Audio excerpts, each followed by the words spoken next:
చెప్పనండి, నేను చెప్పాలి కదా, ఏం జరిగింది, ఎందుకు వచ్చి చెప్పాలి కదా. కాదండి, నేను ఎందుకు వచ్చాను చెప్పాలి కదా. నేను అరెస్ట్ చేసి తీసుకోండి, కొట్టేయండి. లేకపోతే మీరు ఏంటిది? వాట్ ఈస్ దౌర్జన్యం? దౌర్జన్యం కదా అది? ఫండమెంటల్ రైట్ లేదా నాకు కలెక్టర్ కలవడానికి?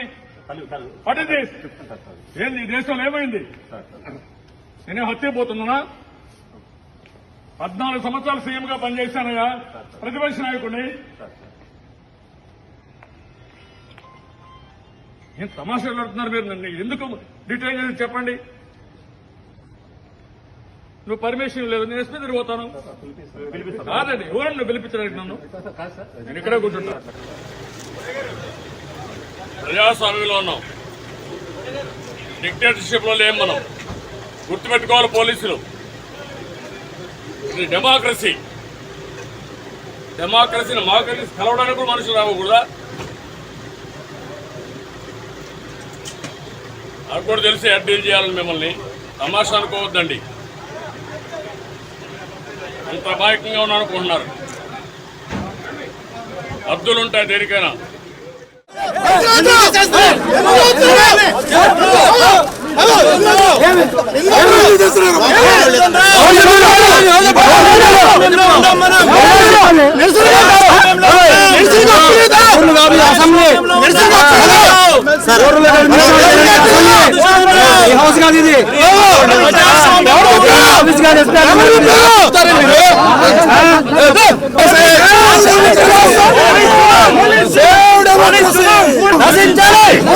పంపిరంటే చెప్పండి, మేము వెళ్ళిపోతాం.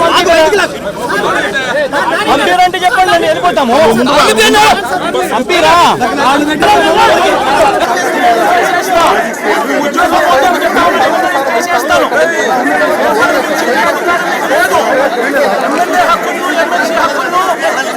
పరిరక్షించే బాధ్యత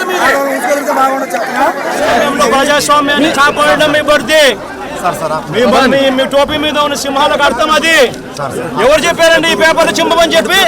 ఎవరు చెప్పారండి ఈ పేపర్లు చింపమని చెప్పి? ఎవరు చెప్పారు అధికారం? అంటే అసెంబ్లీలోకి పేపర్లు చింపే అధికారం, చింపే అధికారం ఎవరు ఇచ్చారు మీకు? ఎమ్మెల్యేల దగ్గర నుంచి ఎమ్మెల్సీల దగ్గర నుంచి ఇలా పేపర్లు గుంజుకొని లాక్కొని మీ ఇష్టం వచ్చినట్టుగా చింపే కార్యక్రమం చేసే అధికారం ఎవరు ఇచ్చారు? మధుసూదన్ రావు, గుర్తుపెట్టుకో, ఎల్లకాలం ఇలా మాదిరిగా ఉండదు. ప్రజాస్వామ్యంలో ఉన్నాం మనం. నీ టోపీ మీద ఉన్న సింహాలకు అర్థం ఏమిటో తెలుసా? అధికారంలో ఉన్న వాళ్ళకు సెల్యూట్ కొట్టడం కాదు, ప్రజాస్వామ్యాన్ని కాపాడడం కోసం మీరున్నారు. గుర్తుపెట్టుకోండి. ఎమ్మెల్యేల దగ్గర నుంచి ఎమ్మెల్సీల దగ్గర నుంచి ఇలా పేపర్లు గుంజుకొని లాక్కొని మీ ఇష్టం వచ్చినట్టుగా చింపే కార్యక్రమం చేసే అధికారం ఎవరిచ్చారు? మధుసూదన్ రావు, గుర్తుపెట్టుకో, ఎల్లకాలం ఇలా మాదిరిగా ఉండదు.